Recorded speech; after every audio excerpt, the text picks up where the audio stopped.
ये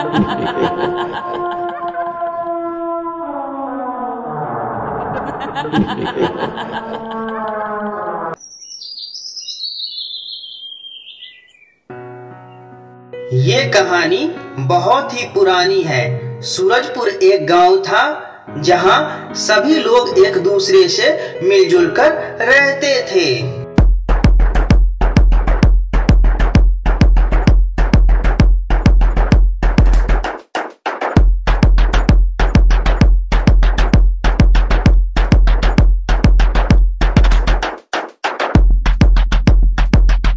मुखिया जी, अपना गांव कितना अच्छा है। यहाँ सभी लोग मिलजुल कर रहते हैं, एक दूसरे का सहयोग करते हैं। हम लोग अपने गांव से बहुत खुश हैं मुखिया जी। हाँ भैया, तुम सही बोल रहे हो। अपना गांव और अपने गांव के लोग बहुत अच्छे हैं, बहुत भले और ईमानदार हैं। दूसरे गांव वालों को भी हमारे गांव से कुछ सीखना चाहिए। भैया, बस भगवान से दुआ है कि हमारा गांव हमेशा खुशहाल रहे और यहाँ के लोग हमेशा खुश रहे, कभी भी कोई मुसीबत ना आए। सूरजपुर गांव के नजदीक एक जंगल था। उसी जंगल में एक इच्छाधारी नागिन एक मंदिर में निवास करती थी। गांव वाले अक्सर वहां पूजा करने जाते थे और जब भी कोई मुसीबत आती थी तब वे सब इच्छाधारी नागिन को याद करते थे। उसी गांव के नजदीक एक चुड़ैल रहती थी। वह चुड़ैल बहुत ही भयानक, काला जादू वाली और खतरनाक थी। वह अक्सर अपना रूप बदलकर अलग अलग गांव में जाकर खिलौने बेचती थी और बच्चों को गायब कर देती थी। बच्चों, प्यारे प्यारे खिलौने ले लो। कार, बस, जेसीबी, मोटरसाइकिल, बहुत सुंदर खिलौने हैं। खिलौने को देखकर एक बच्चा कहता है, मम्मी मम्मी, मुझे खिलौने चाहिए। मुझे वो कार दिला दो। मम्मी, दिला दो मुझे। बच्चा खिलौना के लिए बहुत जिद करने लगता है। तब माँ कहती है, देखो बेटा, अनजान लोगों से खिलौना नहीं लेते हैं। बच्चा बहुत जिद करने लगता है। तब माँ उसे खिलौना दिला देती है। माँ के होने के कारण चुड़ैल उस वक्त बच्चा को कैद नहीं करती है। चुड़ैल वहाँ से दूसरे गांव खिलौना बेचने चली जाती है और कहती है,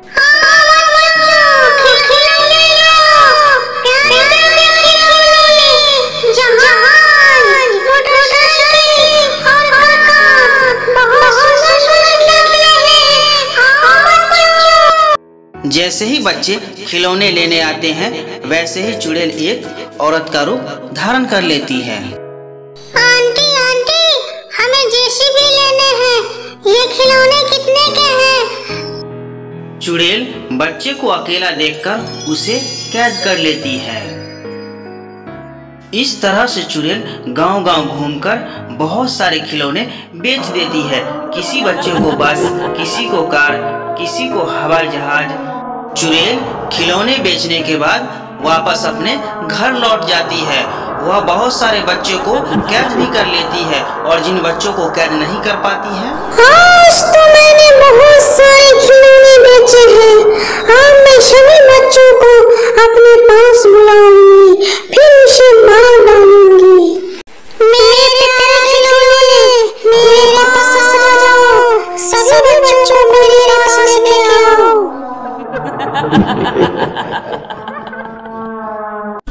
चुड़ैल के ऐसा कहते ही सभी खिलौने जिंदा हो जाते हैं और अपने आप चलने लगते हैं।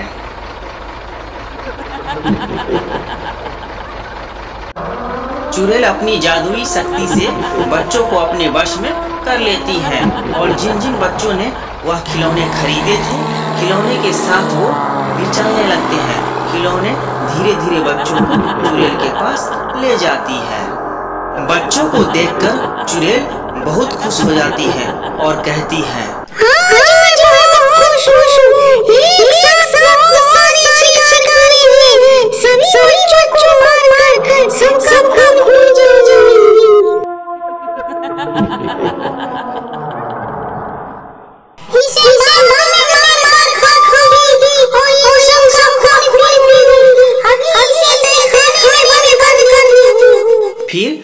समय बाद चुड़ैल बच्चों को अपने तहखाने में रख लेती है। कुछ समय बाद बच्चों को होश आ जाता है। बच्चे काफी डर जाते हैं। डर के मारे वे रोने लगते हैं।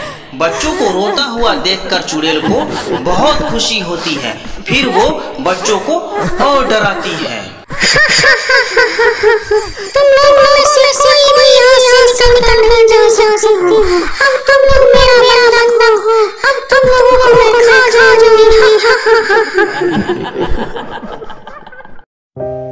सभी गांव वाले काफी परेशान हो जाते हैं। वे सोचने लगते हैं आखिर बच्चे कहाँ जा रहे हैं, बच्चों को कौन उठा कर ले जा रहा है। मुखिया जी, अपने गांव में क्या हो रहा है? बच्चे को कौन उठा कर ले जा रहा है? बच्चे मिल नहीं रहे हैं। मेरे भी बच्चे खो गए हैं। पता नहीं किस हाल में होगा। भूखा प्यासा कहाँ है? मैं तो बहुत परेशान हूँ मुखिया जी। हाँ भाई, ये बहुत चिंता की बात है। पता नहीं बच्चों को कौन उठा कर ले जा रहा है। बच्चे मिल नहीं रहे हैं। ऐसा करते हैं, हम लोग मंदिर चलते हैं और इच्छाधारी नागिन से ये सारी बातें कहते हैं। वे ही कुछ उपाय लगा देंगे। फिर गांव वाले मंदिर पहुंचकर इच्छाधारी नागिन से कहते हैं, हे देवी, हमारी मदद करो। हमारे बच्चों का कोई अता पता नहीं है। कृपया हमारी मदद कीजिए। इतना कहने के बाद इच्छाधारी प्रकट होती है और बोलती है,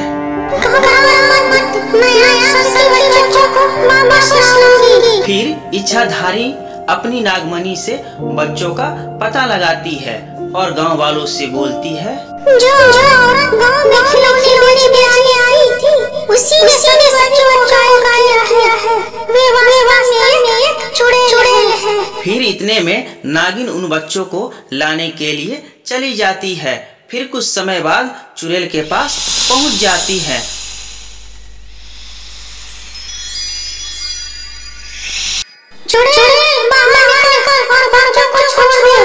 तभी चुड़ैल बाहर निकलती है और कहती है,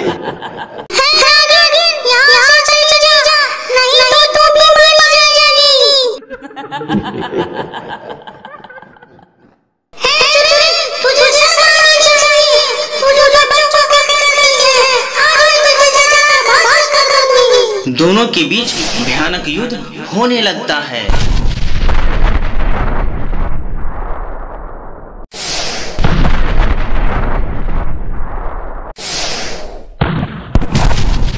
चुड़ैल और नागिन के बीच काफी युद्ध होता है। चुड़ैल नागिन पे वार कर देती है। नागिन बहुत गुस्सा जाती है। गुस्साने के बाद वो नागिन का रूप धर लेती है और चुड़ैल को डस लेती है। चुड़ैल का एक ही बार में काम तमाम कर देती है।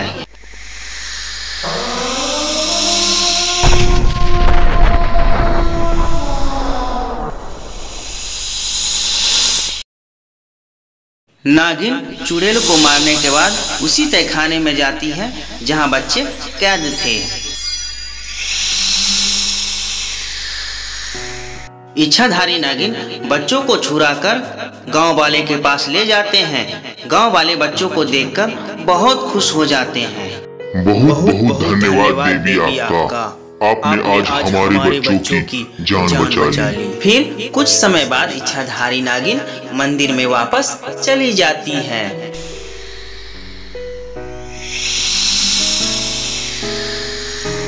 मम्मी पापा बच्चों को देखकर बहुत खुश होते हैं। बच्चे भी मम्मी पापा को देखकर बहुत खुश होते हैं। बच्चे कहते हैं, मम्मी पापा, अब किसी भी चीज के लिए हम जिद नहीं करेंगे और किसी अनजान व्यक्ति से कोई भी चीज नहीं खरीदेंगे और आपका कहना हमेशा मानेंगे।